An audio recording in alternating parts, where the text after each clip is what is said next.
Good morning.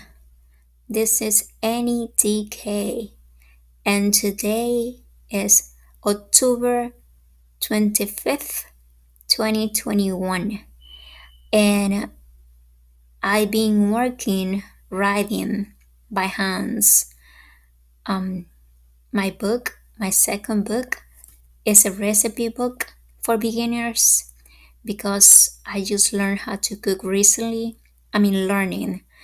Um, and it's just exciting.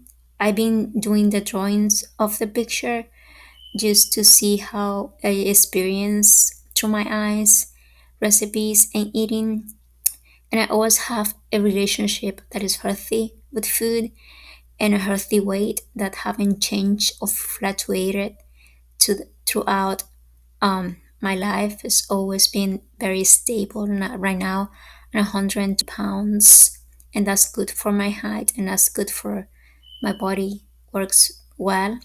So I'm very excited to do this project, and I always start my projects by working by heart. These are pictures of me doing and writing the information together, and hopefully it will be ready soon.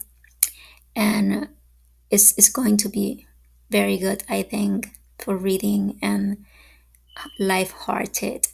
So this is Annie Decay, and hopefully it's going to be out by the holidays. See ya.